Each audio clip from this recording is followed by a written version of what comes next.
On December 1989, over 50,000 people gathered in Palace Square, Bucharest, to witness a live rally called by dictator Nicolae Ceaușescu. Q was the leader of Romania between 1965 to 1989. He was one of the most brutal dictators of all time and ruled like a god over his people. He used violence, fear, and propaganda to maintain control and suppress any opposition to his regime. But in recent months, people had begun to question his leadership. They were tired of his lies and wanted change. This discontent grew and soon became a full-blown revolution that led to the overthrow and execution of Ceausescu. But before this happened, he tried to put down the uprising with force.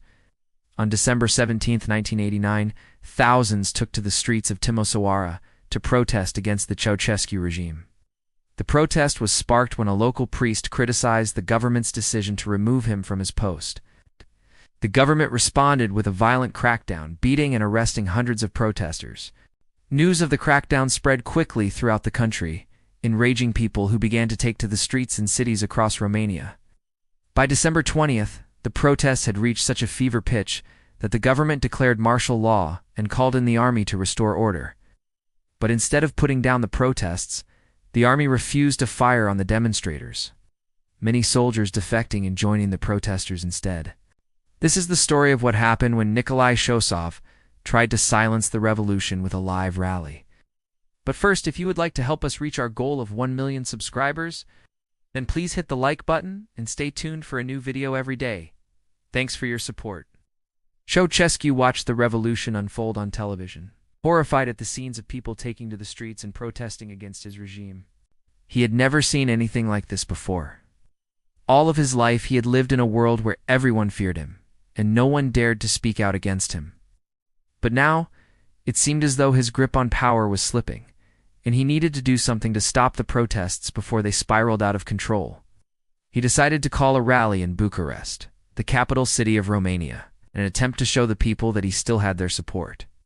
On December, Ceausescu addressed a crowd of people in Palace Square in Bucharest, trying to convince them that he was still in control and that the protests were nothing more than a minor disturbance. He tried to play down the situation, saying that the country was not in a state of revolution and that the army had everything under control. He told the crowd that the priest who had been removed from his post had only been moved to another church and that there was no need for them to be angry or upset.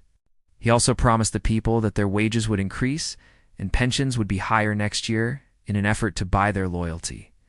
But the people were not fooled by his lies. They could see that things were getting worse and that their country was on the verge of chaos. As Ceausescu spoke, a group of demonstrators shouted, "Freedom! Freedom!" and waved their arms in the air. Ceausescu looked out over the crowd and saw that many people were not listening to him and were instead jeering and shouting for him to leave. Some people even held up signs that said, "Down with the dictator" and "We want change."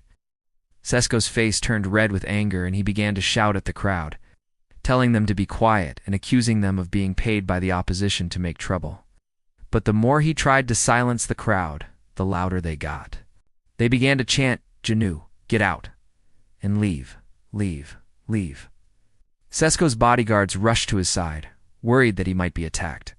But Ceausescu refused to leave. He stood there defiantly, trying to project an image of strength. But the people could see that he was scared, and they took advantage of this. They began to throw objects at him, hitting his bodyguards and even managing to break a few windows in the nearby buildings. Fearing for his safety, Ceausescu's bodyguards grabbed him by the arms and pulled him away from the crowd, rushing him back to the safety of his limousine. As they pushed through the crowd, people continued to shout and scream at Ceausescu, calling him a dictator and a murderer. Ceausescu looked out at the crowd and felt a sense of dread come over him.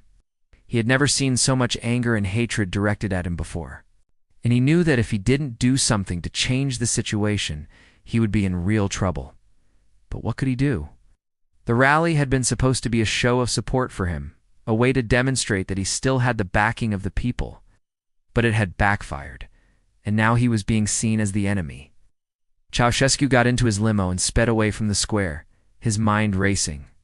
He knew that he had to come up with a plan to restore order and crush the revolution before it got any worse. But as he drove through the streets of Bucharest, he saw more and more protesters. They were everywhere, blocking roads, burning tires, and chanting for his removal from power. He realized that the situation was far worse than he had thought. And as he looked out at the sea of angry faces, he knew that he had lost the support of his people. Once Ceausescu arrived back at the palace, he went straight to his office and locked the door. He didn't want anyone to come in and bother him. While he came up with a plan, he paced back and forth, thinking about what to do. He knew that he couldn't stay in the palace forever. He would have to come up with a solution to the crisis soon. But what could he do? Some advisors suggested that he should use the military to put down the protests, but he knew that the army wasn't loyal to him anymore. Many of the soldiers had defected and joined the protesters. Others suggested that he should flee the country, but he couldn't do that. He was too afraid to leave Romania, and he didn't have anywhere else to go. In the end, he decided that he would try to negotiate with the protesters. He sent out feelers to see if there was anyone he could talk to, anyone who could represent the protesters and help him bring order back to the country. But the protesters weren't interested in talking to him. They wanted him gone.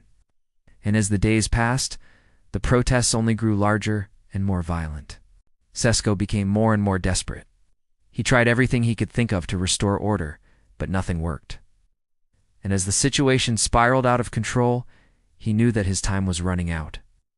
On December 22, 1989, Ceausescu and his wife Elena were arrested by a military tribunal and charged with crimes against the Romanian people. They were found guilty and sentenced to death. On December 25, 1989, they were executed by firing squad in the courtyard of the Supreme Court building in Bucharest. With the execution of Ceausescu, the revolution finally came to an end. People of Romania were able to begin the process of rebuilding their country and creating a new future for themselves.